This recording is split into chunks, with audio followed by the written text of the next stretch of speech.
Good afternoon. Welcome to the lecture recital of the fall semester at Cederborg College. My name is Kathryn. I'm the chair of the Department of Fine Arts.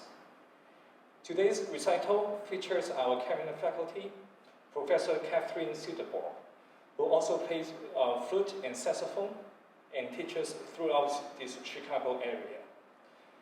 She earns a Master of Music in Cabinet Performance at Baylor University and a Bachelor's of Music Education at North Park University. Her performance today is going to be accompanied by Mr. Henry Dickoff. Before the recital ends, there are 5 minutes for Q&A. So we will, if you have any questions, you can raise your hand and we will give you a mic. You can ask your questions for the musicians. Without any further ado, please join me to welcome Professor Cederborg and Mr. Dickoff.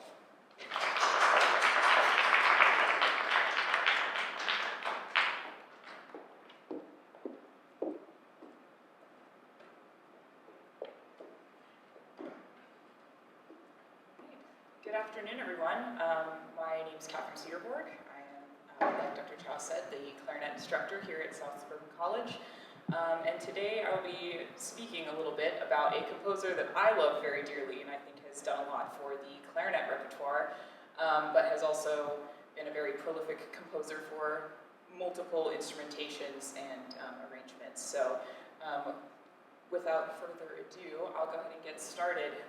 My lecture today is going to be examining some lieder or art songs by Johannes Brahms, but examining them through the lens of arrangements for clarinet and piano, when they were originally written for voice and piano.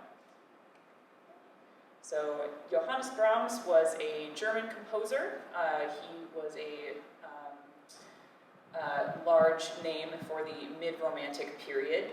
He was born after the death of Ludwig van Beethoven, who he took great inspiration from throughout his life and career. He was kind of heralded as a signature of the mid-Romantic style. He held on to a lot of the classical traditions of form and structure, but just pushed the boundaries a little bit. Now, the mid-Romantic period was defined by a breaking away from the classical structure of music and moving more towards an inspiration from art of the time period and literature or poetry of the time period. There was also a shift towards individualism and nationalism in a lot of music and artistic works as well. So rather than trying to adhere to a very strict medium like composers such as Bach or Mozart or Haydn, Brahms was trying to look inward with his inspiration as well as kind of push the medium of maybe the classical symphonic structure and classical music forward a little bit. So today, while he's viewed as kind of this pillar of the Romantic period, we see his compositions as fairly conservative compared to other composers of the time. He stuck to pretty basic forms. He wrote a lot of symphonies and sonatas and art songs, but he was slightly more conservative compared to his counterparts of that time period, such as Dvorak or Wagner. However, posthumously, he's been viewed as being quite a radical composer for the context of his time. So not only in the realm of meter and form, he was extending classical traditions in meter and form, but also in tonality. So there were very strict rules about what key centers you could be in and where you could go from specific keys and moving into other keys, either from movement to movement or from section to section within one movement of a piece. And he and many other composers of the Romantic period started to use those rules kind of against the listener's expectations at the time. So they would then begin to use specific tonality or key changes or movement through tonality that was against the rules to create dramatic effect. That was a big aspect of Romanticism in music as well. He also toyed a lot around with meter and rhythm. So without pushing too far outside the boundary, he liked to play with rhythms and melodies that felt across the bar rather than fitting inside of a measure, like composers such as Mozart or Haydn or Bach.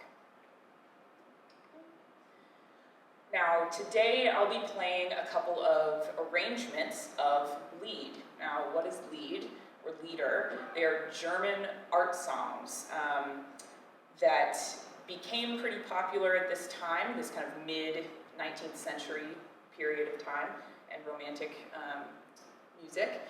And they can be any kind of German text applied to contemporary of the time period German literature. Usually they're based on poetry, sometimes based on literature, but it was literally setting music to text to try and convey the message of the poetry that much more clearly through music, through either the contour or the harmony, to give you that same feeling that the poetry might have by just reading it. So most of the themes of Brahms's Lieder center around pretty individualistic ideas. They move towards unrequited love, or the feelings of loneliness, or the reflection on growing older and seeing the world change around you, or just the other dramas that come with everyday life, but that were becoming more prominent themes in music and popular music at the time. They also included a lot of natural themes, so themes that were inspired by nature, animals, the weather. Those themes were seen a little bit in works by composers such as Beethoven early on, but all the composers, especially Brahms and other Romantic composers like Schubert and Schumann, really took those themes and expanded upon them a lot in this time period as well. So Brahms actually wrote a little over 200 Lieder in his life. Some of them were published after he passed away, but most of them were published in sets of 5 to 7, 5 to 8 songs at a time, and they would go along with sets of poetry by specific writers.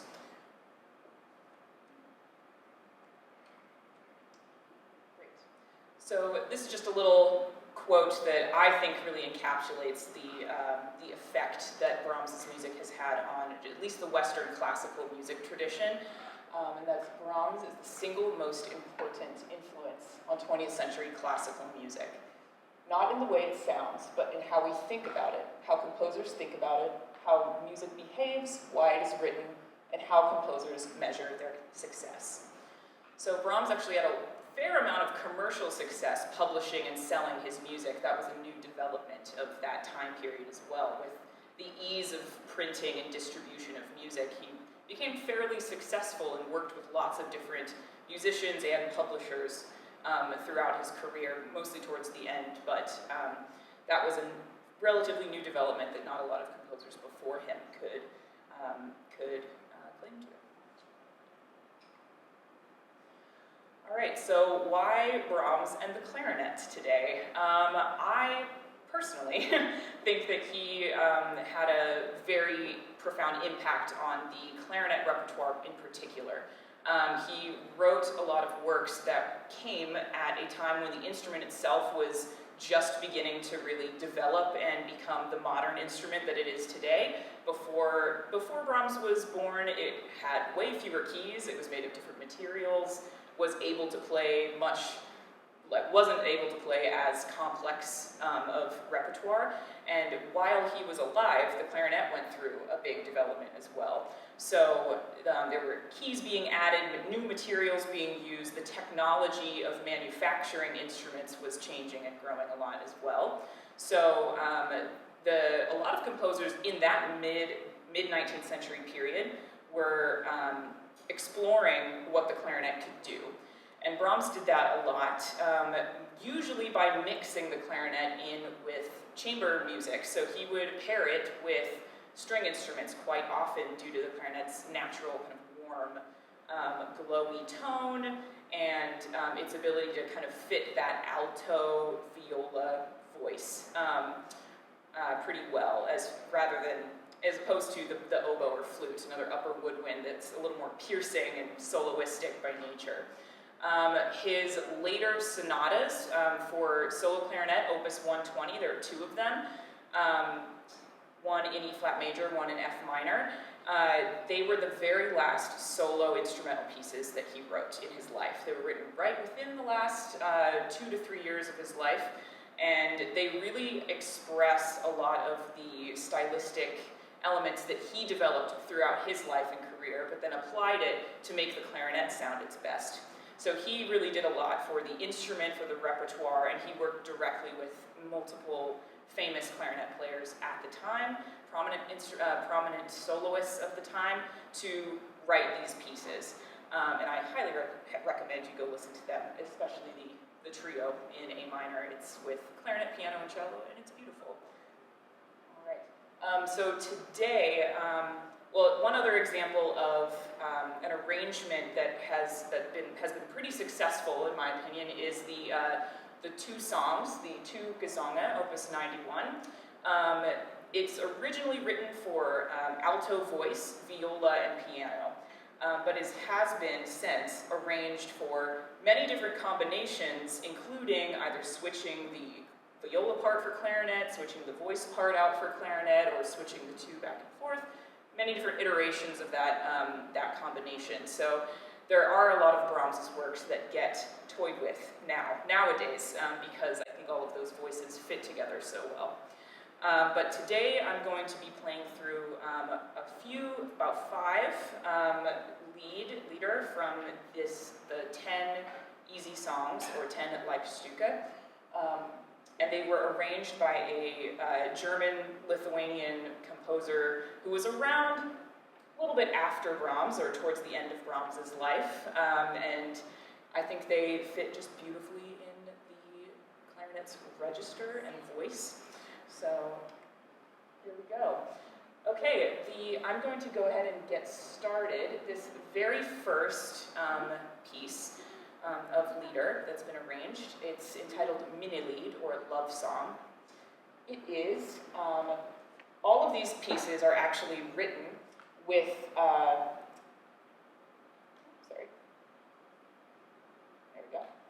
they're written in multiple voice parts. So most of these pieces were intended for a certain type of voice, high voice, maybe a mezzo-soprano or soprano, or a low voice, and then maybe there was a middle or standard key that it was written for.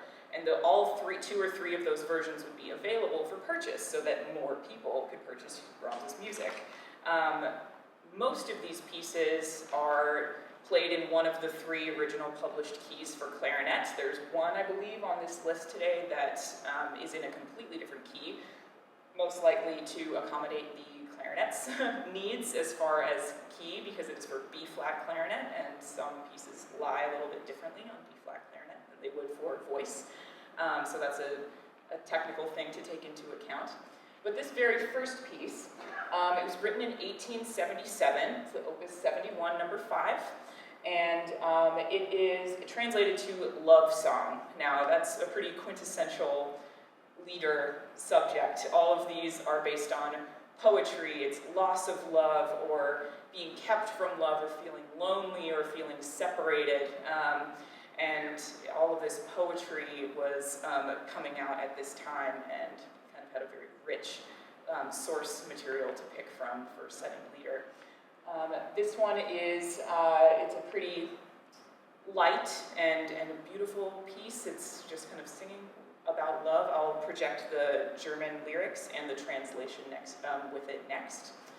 But this one is it was originally published for its regular key of C major, and it stays that way for the clarinet arrangement. It doesn't always do that for the rest of these pieces today. And it's in a varied strophic form, so it means there's 2 themes that alternate back and forth, with the reiteration of the first theme being altered just a little bit when it comes back around. So without further ado, I'll go ahead and we'll get started with our first arrangement.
nature around you, just reveling in the joy of everything around you and the love. And, it's very mushy, that one.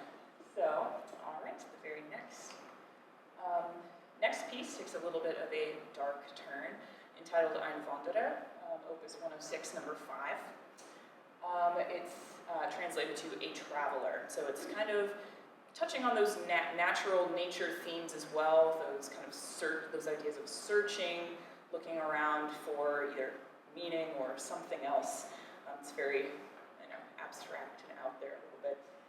It's written in 1885, one of his much later works, and was originally in F minor, but the clarinet takes the low key of D minor, concert D minor. The text was by Christian Reinhold, and the form is a modified strophic, so again, two themes that you hear pretty often, back and forth, with some alteration to the first theme when it returns. But yes, so without further ado, we'll go ahead with that.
Themes and ideas of searching, where are you going, the unknown. It's a little darker, a little more, not as joyful as the first. Okay. So our third song we'll be playing for you today is Nachtwanderer, Night Wanderer, Night Searcher, Walker, Opus 86, number 3. This one was published in 1882. They don't exactly know when it was written, but they assume it's around 1877. The tempo marking is pretty slow for this one as well, but in a walking motion, so it's still moving. It's not too heavy, maybe like the last one. This one is our arrangement that is not in any of the original keys. It's probably changed to make it a little easier for the clarinet to play, so it lays a little bit better on the instrument. That's something that happens pretty often. It's also on B-flat clarinet, whereas Brahms usually wrote for A clarinet, so whoever the arranger definitely had maybe a more marketable idea with writing for the B-flat clarinet, which was the more common instrument rather than the A clarinet at the time. It is a modified strophic again, as a lot of these are. They're returning to that opening and closing idea throughout the poem, right? So, and this is one set that was also originally intended for low voice first, rather than usually, traditionally, a female or high voice. So, we'll go ahead with Nacht Wandler.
There's often this theme of being asleep and dreaming and maybe observing people in sleep in a lot of Brahms's work, which sounds creepy, but it's not.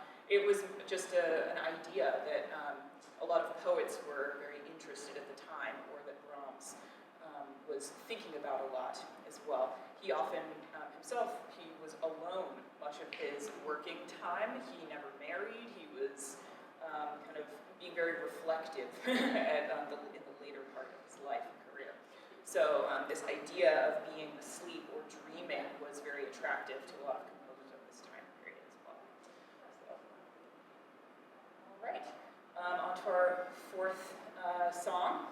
This one is Der Gang zum Liebchen, Opus 48, number 1, translated to The Way to His Sweetheart. So again, a little more of this searching ideas, looking for something, or this yearning. It's very dramatic. There's a lot of pull in a lot of this text and the themes here. This one was written in 1868, a little bit more towards the middle of Brahms's career, and it's the only song in this set that we're doing today with the tempo marking in Italian and not German. Asking you to play just lightly and gracefully. Again, simple strophic form. This one's a little more strict with theme A, alternating to theme B, back to theme A, and returning to theme B, pretty straightforward. So these types of, this type of adherence to classical form, such as, say, the third movement of Mozart's Clarinet Concerto, which is a rondo, going back and forth from theme A to theme B multiple times. We see that a lot in Brahms's work, where he adheres to the structure and then he pushes other elements. So he kind of gives himself a restriction and then pushes outside in another way. This arrangement is in the high key this time, the soprano or mezzo-soprano key, rather than the original E minor. So, here we go.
In that the moving eighth notes portion that the clarinet plays on top of the piano accompaniment is not in the originals. The piano originally has that in the vocal arrangements. So one unique difference where maybe a vocalist couldn't play that quickly moving line, or it didn't fit with the text, but maybe an instrument can to emphasize that part of the music. So.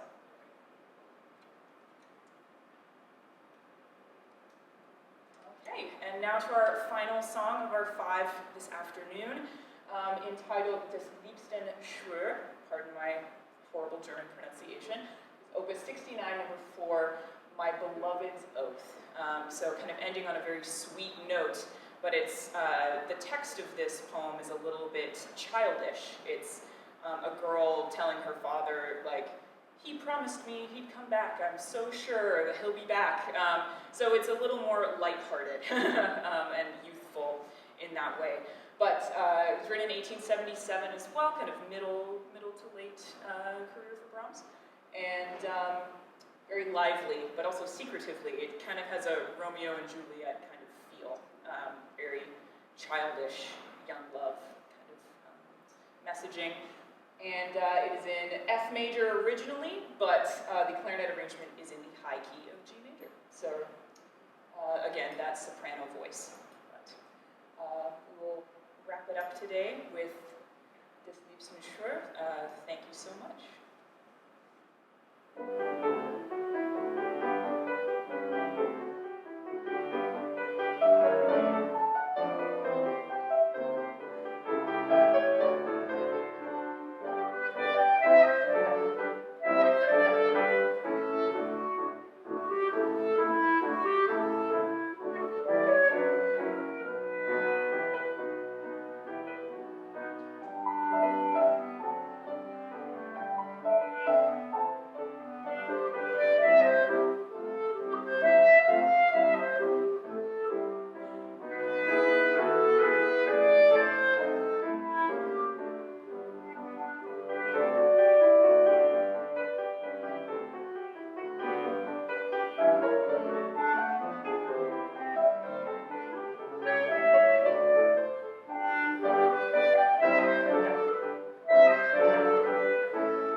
introduction, a few minutes. Any questions for either myself or Henry here?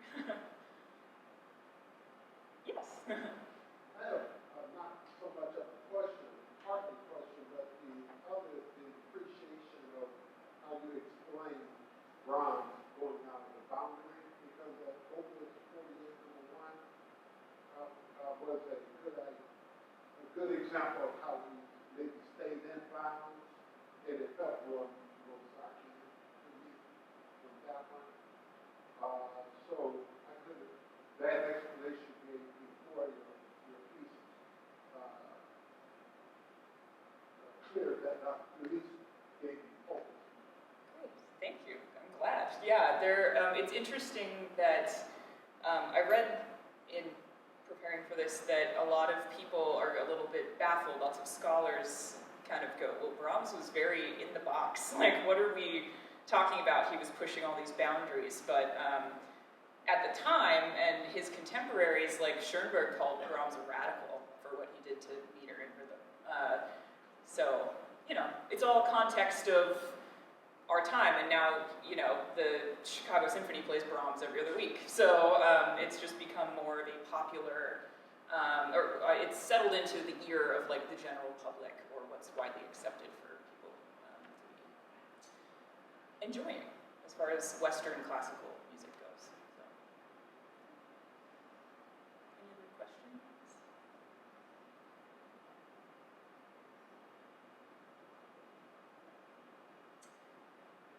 All right, well, thank you so much for coming out this afternoon. I enjoyed playing for you. We all enjoyed playing for you, so thank you so much.